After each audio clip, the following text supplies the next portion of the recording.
directeur général du Festival des Arts de Saint-Sauveur. Pour ceux qui ne me connaissent pas, je suis directeur général depuis 2016. Puis avec moi, comme M. Chartrand a mentionné, j'ai Marc Charbonneau. Donc Jean-Philippe Gadebois, il n'a pas mentionné, directeur général de la ville de Saint-Sauveur. Marc Charbonneau qui agit à titre de consultant externe pour le projet, qui a fait une analyse du dossier aussi pour ce soir avec nous. Moi, je suis vraiment heureux d'être ici pour la première conversation, session d'information. J'espère vraiment la première de plusieurs. Nous, on veut vraiment parler à beaucoup de gens, on veut parler à beaucoup d'organismes qu'on fait depuis plusieurs années déjà, mais on veut continuer à le faire. Puis on veut répondre à beaucoup de questions. On va avoir ces conversations-là, puis on veut les avoir plusieurs fois avec vous, parce que comme M. Gadebois a mentionné, il y a beaucoup d'étapes qui sont là. Puis on va avoir ça surtout parce qu'on veut bien cerner les besoins de la communauté avec ce projet-là. J'ai pas pris mon petit clicker, je suis désolé, ça m'a le son. Voilà. Donc, le premier partenaire du projet, l'instigateur un petit peu qui a commencé avec la ville de Saint-Sauveur, c'est le Festival des Arts de Saint-Sauveur. Alors, si vous me permettez, le Festival des Arts de Saint-Sauveur, pour ceux qui ne savent pas, c'est 10 jours d'activité ici à Saint-Sauveur-des-Monts. C'est des activités gratuites, des activités payantes en danse et en musique. On a des spectacles à grand déploiement sous le grand chapiteau qui est dans l'école de la vallée. Puis on a aussi beaucoup d'activités gratuites et d'implication dans la communauté. Nos activités gratuites, moi je t'avais dit, il va avoir l'entendre à page rouge. Il va avoir l'entendre à me suivre. Les activités gratuites se passent sur la scène de Garda qui est ici, sur le skatepark qui est là-bas, aussi dans les sentiers forestiers. Puis on a aussi beaucoup d'activités à l'extérieur comme ça. Au Parc Sud. Alors, le FAS a eu sa première édition en 1992, donc on est ici depuis longtemps. Puis on a continué de grandir année après année. En 2014, Guillaume Côté, qui a l'air de tomber, qui va se faire mal, lui, il est ici depuis 2014, puis depuis 2014, c'est vraiment le festival a eu une augmentation assez fulgurante depuis qu'il est arrivé. Pour ceux qui ne connaissent pas Guillaume, c'est un peu le Sidney Crosby de la danse canadienne. Il y a la médaille de l'Assemblée nationale, il est chevalier de l'Ordre national du Québec, je regarde pour ne pas manquer son titre. En tout cas, bref, très accompli dans ça. Puis, avec Guillaume, le FAS a eu une montée assez fulgurante, qui a presque doublé sa vente de billets depuis qu'il est arrivé. La pandémie, bon, bien sûr, a fait des siennes, mais le festival a persévéré bien plus. Puis, même en 2020, on a reçu le prix Opus de diffuseur spécialisé de l'année au Québec. Donc, c'est un titre qu'on est très, très fiers d'avoir reçu ici. On accueille des artistes extraordinaires, année après année. Ici, on voit Misty Copeland, qui est venue chez nous, qui est sur la couverture du Time Magazine comme une des 100 personnes les plus influentes au monde. On voit aussi, bien sûr, Yannick Nézet-Séguin, qui, comme tout le monde le sait, qui est une des plus grandes stars de la musique classique au monde. Monsieur Maestro Séguin ne fait pas beaucoup de concerts à l'extérieur de Montréal, mais Saint-Sauveur est toujours une de ses destinations favorites avec le festival. Alors, on est vraiment chanceux de pouvoir accueillir au festival énormément de gens comme ça. Un autre acteur dans le Festival des Arts de Saint-Sauveur, c'est le Grand Château. Comme on voit, on est ici, donc on vit depuis longtemps sur le site qu'on est ici. Cet acteur-là, c'est pas toujours notre acteur favori parce que donc, si le festival, depuis l'arrivée de Guillaume, a une montée fulgurante, le chapiteau a une descente assez fulgurante aussi. Le chapiteau qu'on voit ici, c'est un chapiteau de location parce que notre chapiteau ne peut plus être là. Donc, avec les changements climatiques, avec les tempêtes qu'on a vécues ici dans la région depuis plusieurs années, qu'on a perdu toutes nos arbres, le chapiteau qu'on avait ne pouvait pas tenir le coup, malheureusement. Pour illustrer mes propos, je vais vous dire qu'en 2016, il y a plus sur scène, puis on a eu une blessure. Un danseur s'est blessé dans un spectacle assez dramatiquement. Donc, c'est quelque chose notre chapiteau est un acteur dans notre histoire. Ça ne marche plus. Il est parti, on va juste faire quelque chose. Donc, c'était ça. Désolé. Oui, c'est ça. Non, je t'ai rendu là. Donc, depuis 31 ans, le Festival des Arts de Saint-Sauveur, donc maintenant, avec toute cette croissance, le Festival des Arts de Saint-Sauveur est maintenant le plus grand diffuseur en danse au pays, à l'extérieur des grands centres urbains. Ça, je le mentionne ici à Saint-Sauveur parce que c'est une grande fierté pour moi de pouvoir dire que quand on pense diffuseur de danse, quand on pense à la danse, ce médium-là, à travers le pays, comme Toronto, comme Montréal, comme Québec, comme Calgary, comme Vancouver. Puis après ça, dans cette liste-là, la ville qui arrive, c'est Saint-Sauveur. Donc, c'est quelque chose qu'on devrait vraiment être fier d'être un joueur très, très, très important au pays, dans ce milieu. Le festival, c'est aussi plus de 1,5 million de dollars de retombées économiques par année dans la région. Alors, on est aussi un moteur économique très, très important. On est récipiendaire de nombreux prix, il faut que je le dise, parce que j'essaie de me vendre, mais comme j'ai dit, le prix A+, diffuseur spécialisé de l'année, on a aussi reçu le prix ambassadeur des Laurentides du Grand Prix de la Culture et bien d'autres. Donc, on est fiers de dire ça.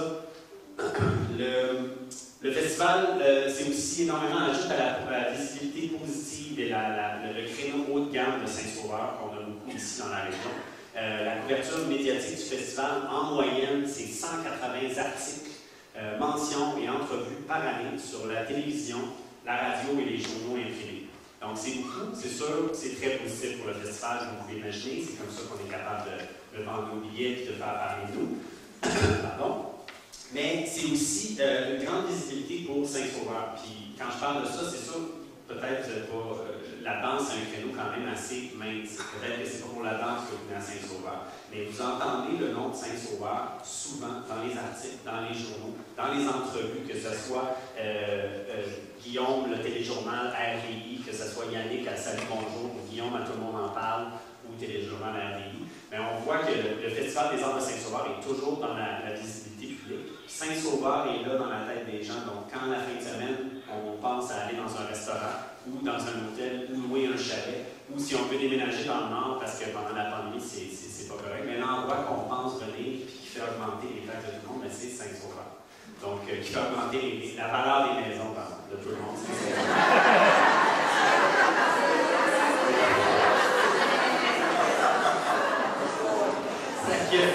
Donc, ça fait vraiment longtemps qu'on est ici.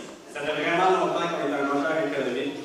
Puis, ça fait vraiment longtemps qu'on travaille avec la ville et la communauté. Donc, ça fait 31 ans quand même qu'on est ici avec la communauté. Le festival, c'est plus de 100 bénévoles par année. Donc, c'est vraiment important. Qui donne beaucoup à la ville et qui reçoit énormément aussi. Alors, nous, on veut continuer notre histoire avec vous pour la ville de Saint-Sauveur, qui est le deuxième partenaire de ce projet.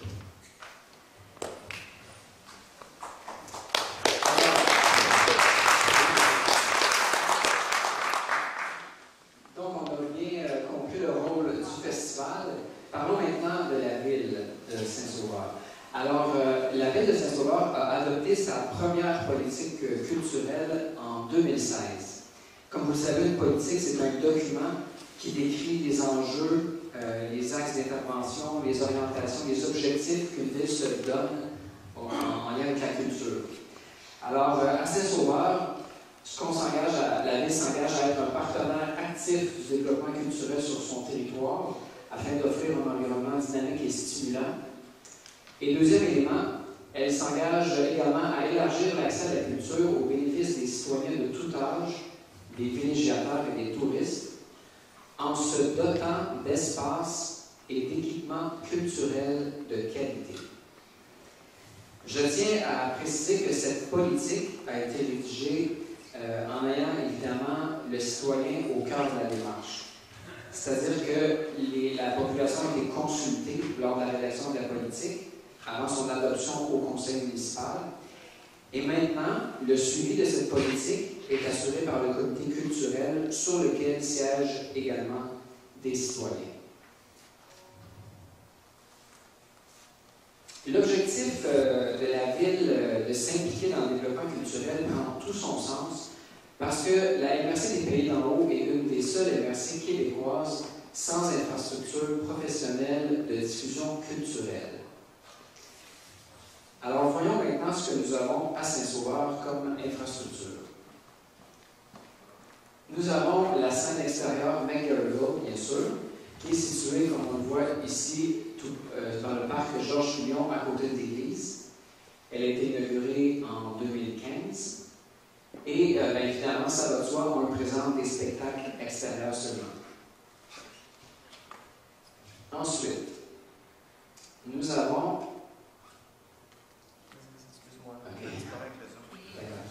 Ensuite, nous avons l'église de Saint-Sauveur, donc un beau bâtiment avec une vocation première, évidemment, qui est dédié comme un lieu de culte. Et considérant que son aménagement n'est pas conçu comme un lieu de spectacle, bien évidemment, certains équipements ne sont pas nécessairement à l'époque pour les spectacles à grand déploiement. Ensuite, nous avons déjà eu un théâtre à Saint-Sauveur. C'était le théâtre de Saint-Sauveur. C'est un théâtre d'été privé qui est fermé depuis 2019. Comme on peut le voir sur l'image ici en bas, il était situé dans une zone résidentielle. Le théâtre est encerclé ici en rouge. Pour vous situer, c'est près de la rue Robert, la rue Paul, qui est un peu la bretelle qu'on utilise lorsqu'on veut se diriger vers la 15 Nord, en fait. Et évidemment, ça va de soi, ce site était éloigné de l'activité touristique, donc on s'entend que de partir à pied du cœur du village, d'un restaurant pour s'en aller au théâtre, c'était pas nécessairement facilement accessible. Comme autre théâtre dans la ville voisine, il y a à Piémont, il y a le théâtre des Pays d'en haut, qui est fermé depuis septembre 2021 et il y avait une programmation pour 2022 et 2023, il n'y a rien non plus de prévu. Alors, si on fait un tour d'horizon maintenant de ce qui existe au niveau de la grande région des Laurentides.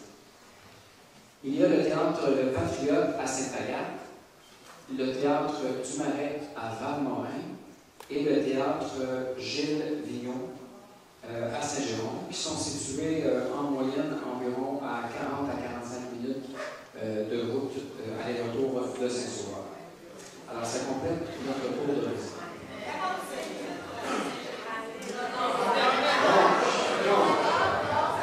Alors, si vous me permettez de retourner en arrière, retourner en arrière en 2016. Alors, comme on disait, la ville se dotait d'une politique culturelle à ce moment-là, qui l'engageait à se doter d'espaces et d'équipements culturels de qualité que l'avenir MRC ne possédait pas. Puis au même moment, le FAS augmentait énormément et le chapiteau descendait énormément. Alors, c'est à ce moment que les deux partenaires du projet commencent à discuter d'un centre des arts ensemble. Donc, c'est ça, le projet est une initiative du Festival des arts de Saint-Sauveur et de la ville de Saint-Sauveur. Alors, là, on a de la misère avec le clicker, je m'excuse. Peux-tu juste cliquer sur le voilà. Donc, notre vision d'un centre des arts à Saint-Sauveur, donc la discussion porte beaucoup sur ça au début. Puis, une des choses qui est très importante, c'est d'avoir une destination culturelle à proximité tout au long de l'année pour les citoyens. Alors, c'est très important d'assurer bien sûr la pérennité du FAS à Saint-Sauveur, qui était top of mind, qui était très, très important, surtout pour la ville. Puis, un lien pour les générations futures, ce qui est aussi, pour nous, les jeunes, la prochaine génération, d'avoir accès à la culture était très important. Alors, pour les gens qui nous joignent sur Zoom, qui me voient sur le hibou, on est vraiment désolé. Je sais que vous avez eu des problèmes de son.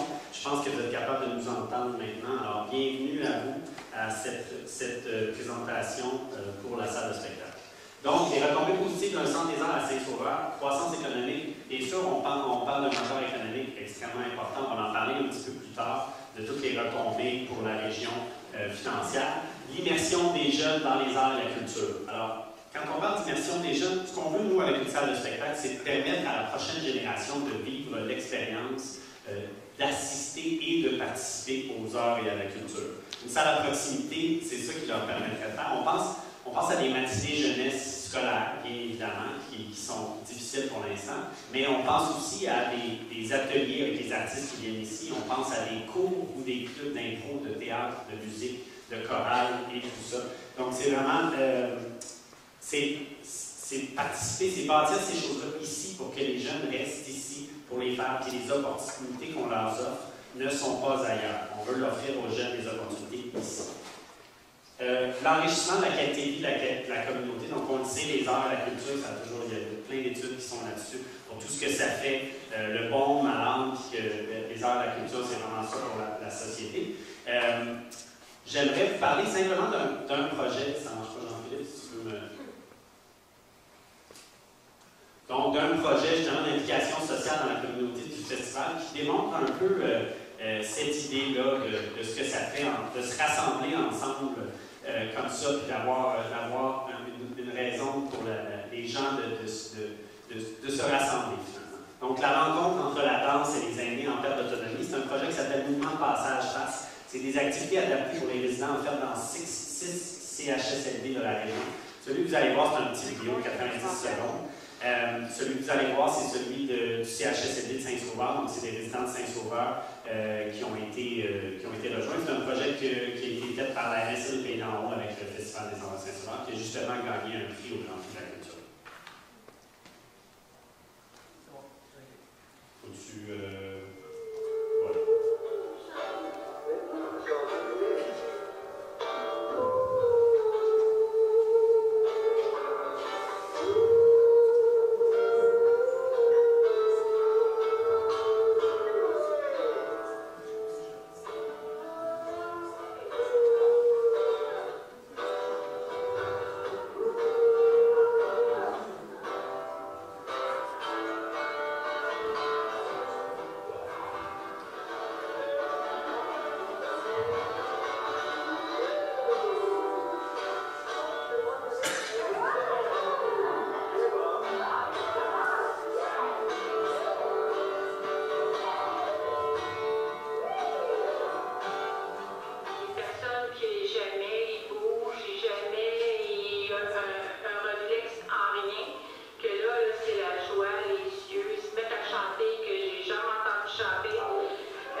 Puis nous, on voulait, une des choses qui est importante, puis qui était dès le départ dans notre discussion, c'est de garder l'aspect champêtre de Saint-Sauveur. Essayer de garder le tout comme ça. Puis avec ça, on voit ici la topographie du site qui fait ça, fait qu'on est capable de garder la même hauteur à la longueur du théâtre, comme ça ici.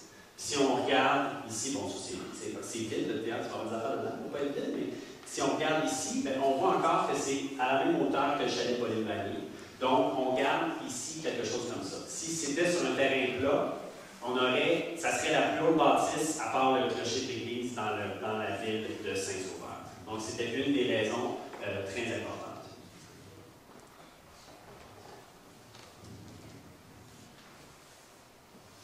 Tiens. Merci.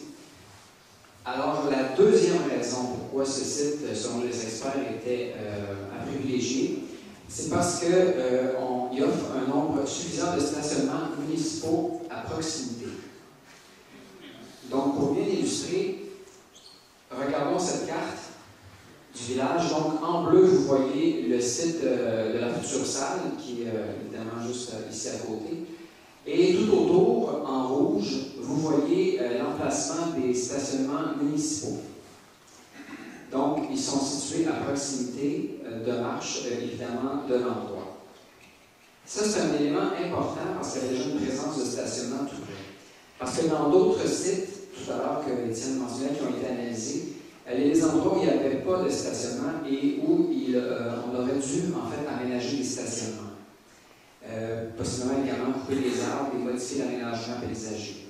Et comme l'objectif, en fait, n'était pas de créer des îlots de chaleur en construisant un théâtre, bien, les autres sites avaient été, du moins certains sites avaient été éliminés à cause de ça. En ce qui concerne le nombre de stationnements, est-ce qu'on a assez? M. Gallois, tout à l'heure, va répondre à la question, va donner plus de précision à ce sujet. Maintenant, la troisième raison pourquoi le site était idéal, c'était parce qu'il est situé sur un site qui appartient déjà à la ville, qui est au cœur du village, dans une zone commerciale. Alors, il appartient déjà à la ville, donc nous n'avons pas à faire un achat, donc il y a une économie là. Le fait qu'il est déjà au cœur du village, c'est une zone en fait, qui est déjà habituée de recevoir plusieurs personnes parce que la fréquentation des restaurants et des commerces, évidemment, tout près. Puis on ne voulait pas, évidemment, le souhait n'était pas d'implanter un théâtre en plein milieu d'un quartier résidentiel, un peu comme nous avons vu tout à l'heure sur la photo où était situé le théâtre Saint-Sauveur, qui était vraiment en plein cœur, en fait, d'un quartier résidentiel. Donc, les voisins avaient vraiment leur cours sur le stationnement de la bâtisse. Puis, ça générait certaines plaintes au niveau de la ville pour le bruit, là, donc qui nuisait à ces gens-là, et c'est comprenable. Donc, ici, vous voyez la zone, en fait, en bleu, qui est un peu la zone plus touristique du cœur du village. Donc, c'est une des raisons pour qu'on voulait choisir ce site. Un autre élément pour terminer, on voit le chalet Pauline Panier ici d'une vue aérienne. C'est important de préciser que les services qui sont offerts actuellement et les installations qui existent ici actuellement au chalet Pauline Panier vont demeurer. Donc, la bibliothèque va demeurer sur place, évidemment. Alors, donc, on parle de l'emplacement. Maintenant, si on parle de la salle de spectacle elle-même.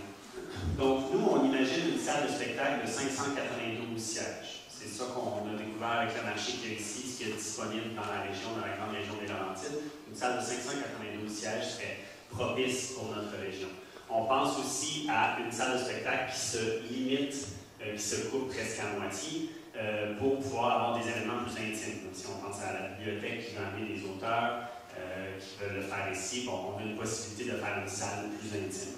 On pense aussi à une salle de spectacle qui a un grand studio de danse à l'arrière, donc un studio additionnel à la salle de spectacle, qui est au-dessus des loges. Ce studio-là, pourquoi c'est important? Parce que, premièrement, c'est une salle multifonctionnelle qui donne sur le Cap Mont-Sud. Donc, c'est une salle qui peut être utilisée pour plein de choses, que ce soit commercial, social, communautaire.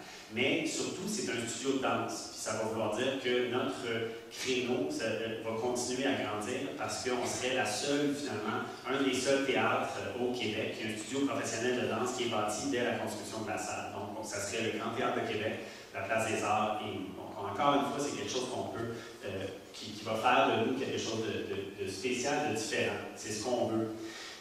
Connexion juste ici, c'est le fun qu'on soit ici, je vais vous montrer, qui relie le chalet Pauline Panier au casque pour une utilisation commune des deux infrastructures. Donc, on augmente, on maximise l'utilisation des deux. Encore une fois, je parlais de la bibliothèque qui reste, la bibliothèque qui peut utiliser la même chose pour le Centre des Arts, qui a besoin d'un moins grand lobby parce que l'infrastructure est déjà ici. Donc, on est capable de maximiser les utilisations des deux, d'économiser de l'espace en utilisant les deux infrastructures ensemble.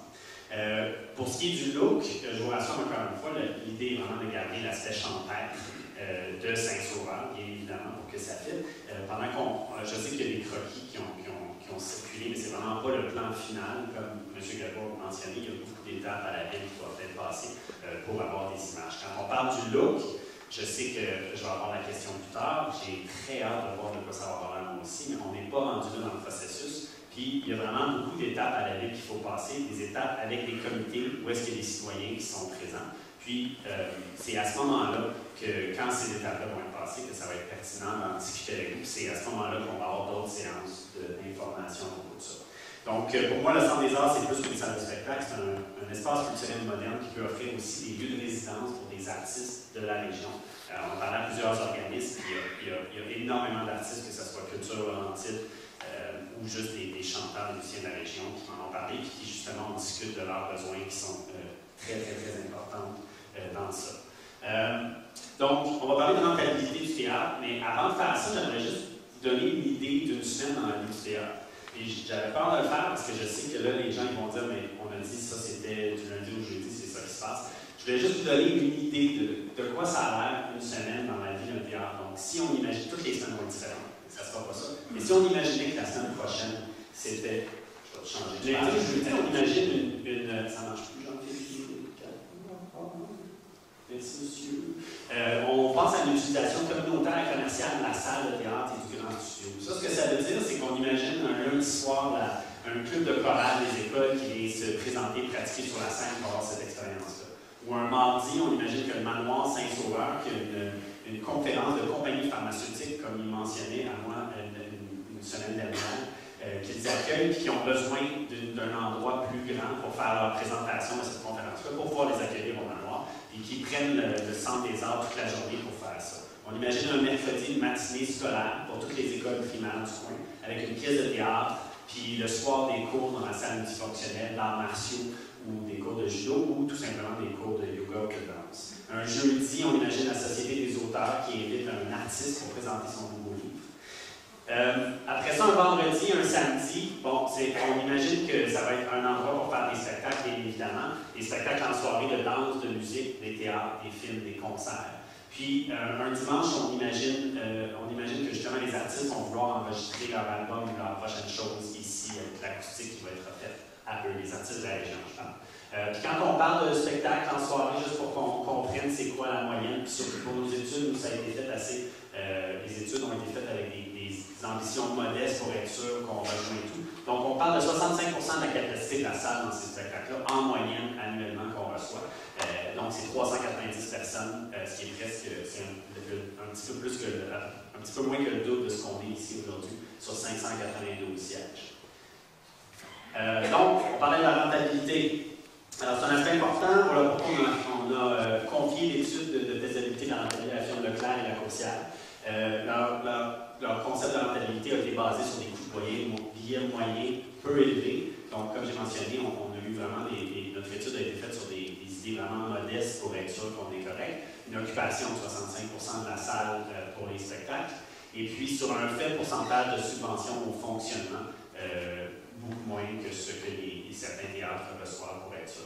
Donc, selon un scénario de 40 spectacles par année, la rentabilité est atteinte. Puis un scénario de 90 spectacles par année, on a un léger surplus. Donc, ce que ça veut dire, c'est 1 à 2 spectacles par semaine pendant 40 à 45 semaines par année. Donc, c'est comme ça qu'on imagine. Donc, je voulais vous donner un petit peu une vue d'ensemble de ce que ça pourrait être une semaine dans la vie d'un théâtre. Donc, l'impact annuel d'un centre des arts, selon nos experts, encore une fois, nos études, les retombées économiques dans la ville, pour 40 spectacles, sont de 390 000 $, et pour 90 spectacles, sont 762 000 $. Là, on parle seulement des spectacles. Donc, ce n'est pas toutes les retombées connexes économiques de ça, mais seulement pour les spectacles, les retombées économiques sont faibles. J'ai été trop vite. Marc, je m'excuse. Ouais. Donc, en parlant de rentabilité, on se doit de parler évidemment du marché potentiel de clients. Alors, c'est là qu'on va aller. Donc, le marché, en plus évidemment des résidents, les Laurentides, vous le savez, c'est la 3e région au Québec, après la ville de Québec et la ville de Montréal, où il y a le plus de touristes. On est chanceux. Donc, ça génère des retombées de 3,1. Ça génère des 3,1 millions de visites de touristes annuellement et des retombées de 685 millions en dépenses touristiques. Nous avons également la chance, de par notre localisation géographique, d'être à une courte distance en voiture, donc 2 heures de voiture, d'une population de presque 4 millions, évidemment, de personnes. Si on inclut la couronne, Laval, la Rive-Nord, on va jusqu'à Montréal. C'est donc un très grand bassin potentiel de clients. Voilà. Donc, si c'est pas clair, notre organisme croit beaucoup au projet. Juste au cas où, pas encore précisé. Donc, depuis 2018, le Festival des Arts de Saint-Sauveur a assumé entièrement les coûts du projet et effectué les études suivantes. Donc, j'en ai parlé de plusieurs études, mais je voulais juste être sûr que ça soit clair. Qu'on a fait des études de faisabilité en 3 volets, donc la faisabilité du site, comme on a eu les résultats, la faisabilité financière de la construction et la faisabilité financière opérationnelle. Les études géotechniques du sol qui ont été faites et l'analyse de stationnement. Puis le FAS a assumé entièrement les honoraires professionnels de tout ça.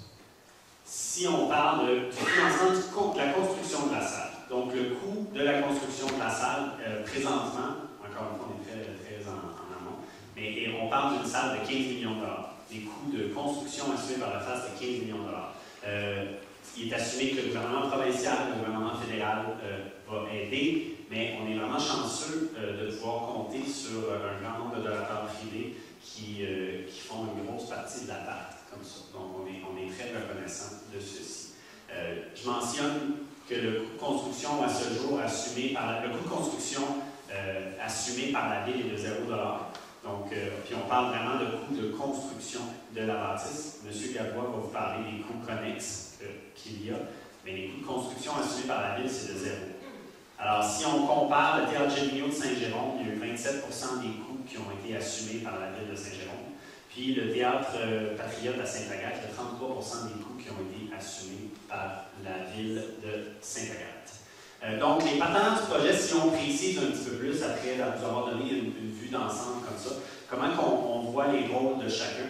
Donc, le Festival des Arts de Saint-Sauveur, donc la recherche de financement pour la construction de la salle et la construction de la salle. Donc, notre autre partenaire, la ville de Saint-Sauveur, qui offre le terrain, qui est propriétaire de la salle après la construction, puis qui s'occupe de l'entretien du bâtiment. Après ça, le Centre des Arts de Saint-Sauveur, donc quand on parle du CAS, un organisme, donc après que la ville a signé une entente avec le Festival des Arts de Saint-Sauveur pour l'octroi du terrain, et en avril 2021, un OBNL a été créé qui s'appelle le CAS, le Centre des Arts de Saint-Sauveur. Donc c'est finalement le 3e partenaire dans ce projet-là. Puis ce partenaire-là s'occupe de la gestion des opérations, puis est responsable des opérations et de la diffusion. Donc ça, c'est les 3 partenaires qu'on a. Les appuis au projet. Beaucoup de soutien. Je peux vous dire, j'ai manqué une page. Donc, Mme Sonia Bélanger, on a eu beaucoup de soutien du provincial déjà. Mme Sonia Bélanger, qui est ministre et députée de notre comté, qui soutient le projet. Marie-Hélène Gaudreau, qui est députée fédérale, encore une fois, de notre région, qui soutient énormément le projet. La MRC des Pays-Carreaux a passé une résolution qui a été signée à l'unanimité par tous les maires de notre MRC. Qui soutient le projet sur le site à côté du chalet Pauline-Lamy, puis qui sont très favorables au projet. La Chambre de commerce et de tourisme de la vallée de Saint-Sauveur, qui a passé une résolution qui est extrêmement favorable au projet aussi. Bien sûr, quand je parle de la Chambre de commerce, on a le milieu des affaires culturelles, que ça soit, on a eu énormément de lettres de soutien, mais bien sûr, on a du soutien de plus petits commerces et de plus gros, comme NSSI, et le manoir Saint-Sauveur, qui sont très heureux de nous avoir comme projet. Puis le milieu culturel, donc diffusion en scène, qui est le théâtre Gémignaud, nous soutient, très favorable au projet, et on a eu beaucoup de conversations pour explorer qu'est-ce qui est possible. Alors on les remercie beaucoup. Monsieur le président du CA est ici, du Théâtre du Marais, que je remercie énormément d'être ici aujourd'hui. Danse Laurentide, Culture Laurentide, l'Association des auteurs des Laurentides. On a reçu de résidents de Saint-Sauveur, à part ça, 453 lettres de soutien. On les remercie, les supporters du Festival des Arts. On a fait un sondage sur Facebook que vous avez peut-être vu, non scientifique, mais que 600 répondants, 96 % étaient en faveur du projet. Alors, on était très heureux de voir ça. Donc, c'est plus de 1000 lettres de soutien et soutien comme ça qu'on a reçu. Je vous avoue que c'est très excitant, c'est très inspirant de recevoir ça. Et puis, voilà, cela fait le tour de l'information qu'on voulait partager à propos du projet maintenant. Monsieur Gadbois va discuter avec vous de certains aspects. J'ai dit ton nom, pas comme ça. Ah, je m'excuse. C'est pas vrai, M. Gadbois ne voulait pas parler. Les impacts en vue de la construction. Je voulais juste faire une petite, pour la suite des choses. Donc, les plans de vie esquisse, la prochaine chose. Évidemment, demandes de permis de construction qui sont une longue étape à la ville, qui a beaucoup de discussions qui se passent en comité urbaniste, plan intégré d'aménagement. Puis le choix du design de la salle de spectacle, c'est vraiment là que ça se passe. Donc c'est pour ça qu'on a mis dans la même liste séance d'information pour présenter l'état de la situation. Comme j'ai dit, c'est nos ambitions de continuer à avoir ces conversations-là. L'octroi du permis de construction, appel d'offres pour les travaux, puis livraison de l'immeuble. J'ai mis ça là parce que je trouve ça très excitant de voir un petit peu d'être optimiste puis de voir des choses comme ça. C'est quelque chose qui nous rendrait très heureux. Alors, cela fait le tour, comme je disais tantôt, de l'information, même si j'avais peur, que je voulais partager à propos de ceci. M. Gadebois va discuter avec vous de certains aspects en lien avec la ville en particulier. Merci, monsieur. C'est un mouvement d'activité.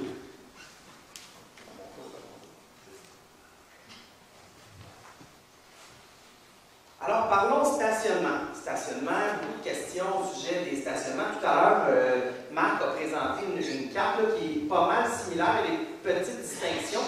Je vous les explique. D'abord, on distingue trois types de stationnement qu'il y a dans ce que j'appelle moi le noyau villageois. En fait, si on inclut le stationnement qui est sur la rue principale qui compte 79 cases, là, on est dans un rayon de 500 mètres là, du chalet Pauline Vanier. Donc, les stationnements publics existants, c'est les zones en rouge. On compte plus de 597 cases. Pourquoi plus de 597 cases? C'est qu'en fait, derrière l'hôtel de ville, comme vous voyez, là, nos ingénieurs à la ville ont dénoté 27 places, mais il n'y a pas de ligne. Donc, on ne peut pas compter le nombre de places. Mais on sait très bien qu'il y en a beaucoup plus que 27 voitures derrière l'hôtel de ville. Mais pour l'instant, on a mis 27. Donc, c'est plus de 597 cases. Les stationnements publics temporaires, en fait, ce sont les cours d'école. Vous êtes probablement au fait qu'on a des ententes avec le centre de service scolaire. Les cours d'école, le soir, les fins de semaine, deviennent des stationnements, surtout en période estivale. Donc, on compte dans les cours d'école des pavillons Marie-Rose et de la Vallée 201 cases.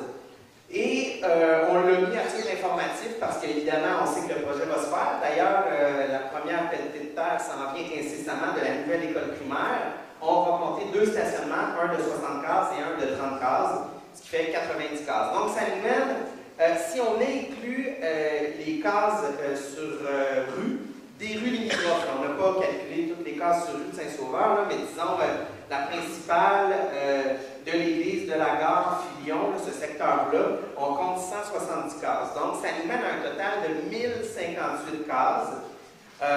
Et on observait tout à l'heure, on est environ 200 personnes ici ce soir. Il y a encore énormément de places de stationnement derrière le chalet Pauline Vanier.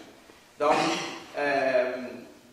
comme l'ont dit mes collègues, l'idée là-dedans, c'est de ne pas créer un nouvel niveau de chaleur, d'utiliser les stationnements actuels dans le noyau villageois.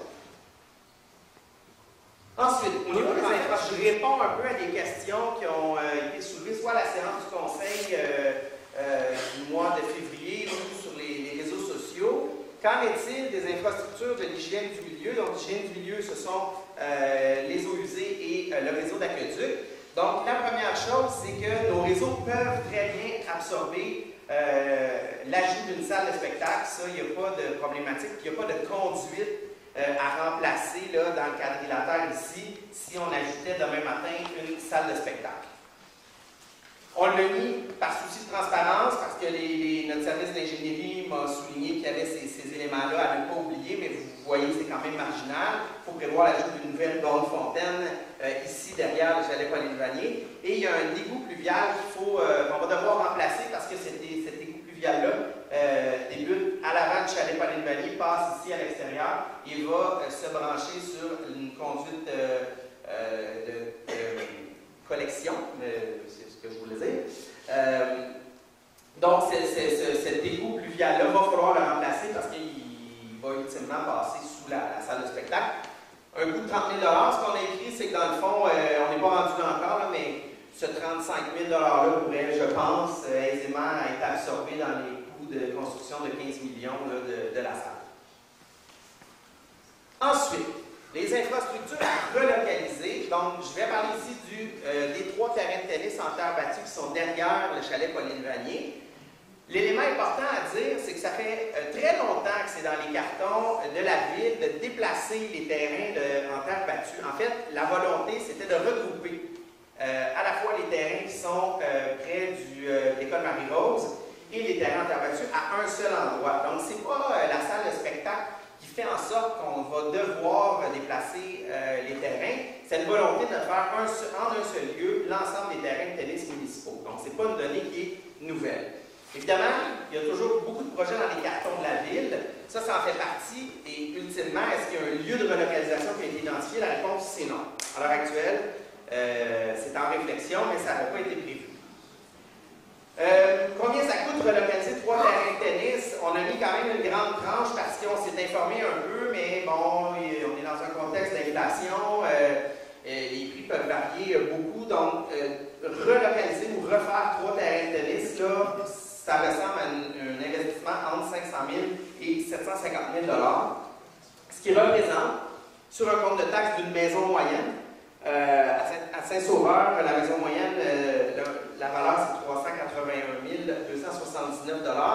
Donc, 500 000 sur un compte de taxe, c'est 4,86 $ et 750 000 $, c'est 7,30 $ par année pour la durée du règlement d'emprunt, qui est normalement sur 20 ans.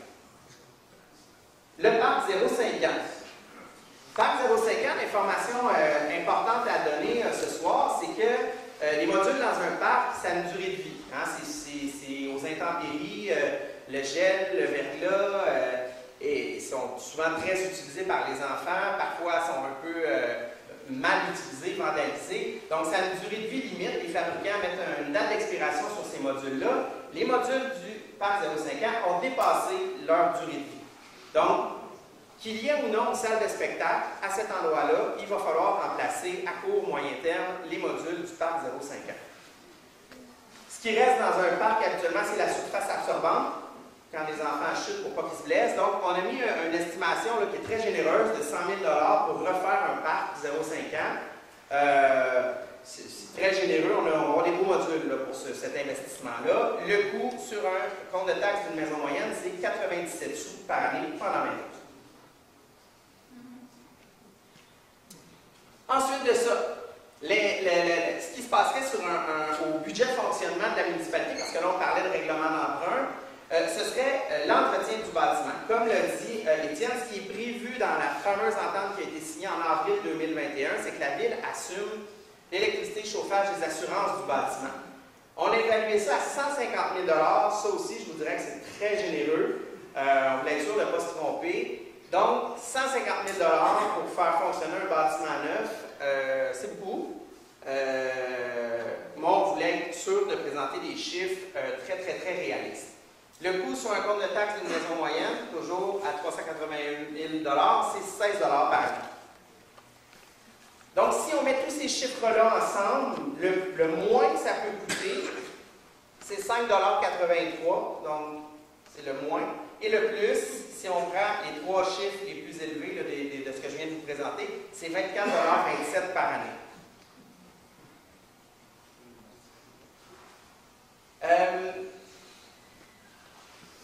On vient de parler de budget. Je souhaite vous mettre un peu en contexte, et c'est la dernière partie pour votre information, de ce qu'est, c'est quoi l'impact d'une salle de spectacle sur une ville. Je vous partage une petite tranche de vie très rapide.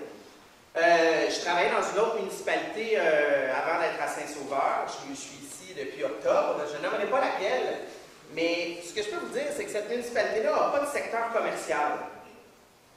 Et aujourd'hui, ils vivent des difficultés financières assez importantes. Puis moi, je vous le dis, quand j'étais directeur général de cette municipalité-là, ben, je priais donc qu'on développe un secteur commercial. Parce qu'un secteur commercial dans une ville, c'est essentiel. Ça peut déranger des fois, j'en conviens. Je suis le premier à m'énerver un peu le samedi quand je m'en vais en ski, quand je suis pris sur Jean Adam. Je comprends. Mais des fois, il faut mettre ça en perspective et se dire que les revenus de taxes du secteur non résidentiel ou commercial permettent, c'est des vases communicants, hein? Si mes revenus baissent du secteur non résidentiel commercial, bien nécessairement, qu'est-ce qu'il faut que je fasse? Il faut que j'aille chercher l'argent ailleurs. Parce que les dépenses d'une municipalité, je ne vous apprendrai rien, ils n'iront jamais en diminuant, ils vont toujours augmenter. Donc, si mon secteur commercial me rapporte moins de sous en taxation, je me retourne dehors, je vais chercher dans la poche des propriétaires de résidence et vice-versa. Quand on dit vice-versa, le graphique qui est là, c'est la tarte qui représente tous les immeubles imposables à Saint-Sauveur. Donc, le secteur, c'est écrit petit, là, je suis désolé. Le non-résidentiel commercial, c'est la petite portion en rouge qui représente 12% du territoire. Et la portion résidentielle, c'est 87% du territoire. Maintenant, quand on regarde qui paye quoi, bien, c'est intéressant de voir que le secteur commercial rapporte pour 27% de la taxe des revenus de taxes. Alors, quand le secteur commercial va pas bien, bien, mon graphique de tantôt, ça veut dire que c'est cette part de taxe-là qui augmente. Et c'est les citoyens qui payent un peu plus. Décidément.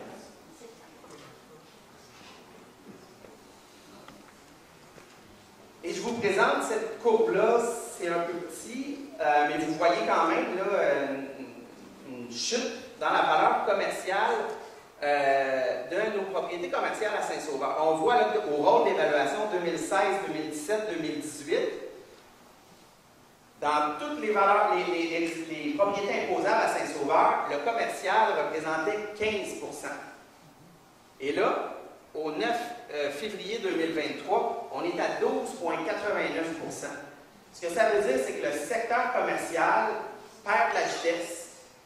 Les valeurs des propriétés commerciales baissent, mais là, ça peut être dû aussi à de l'entretien. Hein. Le commercial, c'est comme nos maisons. Si on ne les entretient pas et que les valuateurs repassent, bien, la valeur descend. Mais c'est aussi lié aux locataires qui sont dans ces bâtiments-là. C'est aussi lié au type de commerce qui font des affaires à Saint-Sauveur. Alors là, on peut se préoccuper, on peut se dire, oh, notre secteur commercial a quand même besoin d'aide si on ne veut pas que le secteur résidentiel soit obligé de compenser davantage. Bien, je reviens à mon graphique de tout à l'heure. C'est ce que j'ai présenté, c'est que dans le fond, si la valeur foncière de notre secteur commercial baisse, bien, qu'est-ce que ça veut dire? C'est que mes revenus, il faut que j'aille les chercher ailleurs, puis vous l'aurez compris, c'est dans la poche des propriétaires de résidence. En résumé, finalement, c'est que comme ville, hein, mon titre tout à l'heure, c'est un équilibre fragile, bien, un conseil municipal a des décisions à prendre en fonction des recommandations, des avis de ses professionnels, des fonctionnaires, et il y a différentes façons de soutenir son secteur commercial. Moi, ce soir, je ne suis pas en train de dire que la salle de spectacle, c'est le seul moyen. Ce n'est pas ce que je dis. Il y a plusieurs moyens. Hein? C'est une panoplie de moyens pour prendre soin de son secteur commercial. D'abord, adapter la réglementation. Un exemple très rapide, à Saint-Sauveur, il y a une décision qui a été prise il y a très longtemps, c'est qu'il n'y aurait pas de stationnement payant. Pourtant, il y a des villes qui vont chercher énormément de revenus avec leur stationnement. Mais ici, la décision qui a été prise pour favoriser l'accès au commerce, c'est de dire bien, que c'est interdit dans la réglementation. Certains pourraient dire, oh, il y aurait beaucoup de sous à faire là, effectivement, mais c'est cette décision-là qui a été prise à l'époque. Octroyer des subventions, le meilleur exemple, en fait, c'est qu'à Saint-Sauveur, grâce aux revenus des taxes commerciales, bien, la Chambre de commerce est subventionnée parce qu'on croit en leur mission, on pense que leur rôle est important à Saint-Sauveur, donc ce n'est pas toutes les villes au Québec qui subventionnent à cette hauteur-là leur Chambre de commerce, mais ici, c'est un choix qui a été fait. Favoriser l'achat local, bien évidemment, on essaye toujours de favoriser nos achats à Saint-Sauveur quand les règles et les lois qui nous gouvernent ne nous obligent pas à faire le contraire. Et finalement, bien, être attractif. Être attractif, il y a différents moyens de l'être. Ça peut être par des festivals. Hein, il y en a à Saint-Sauveur. Parfois, ça dérange. J'ai été pris sur la principale en fin de semaine à cause du festival. Mais c'est un des moyens d'être attractif, mais d'avoir aussi des infrastructures qui sont attirantes, que ce soit en sport, en plein air, mais évidemment en culture aussi. Alors, une salle de spectacle s'insère dans cette dynamique-là de venir soutenir tout un secteur commercial qu'on a besoin.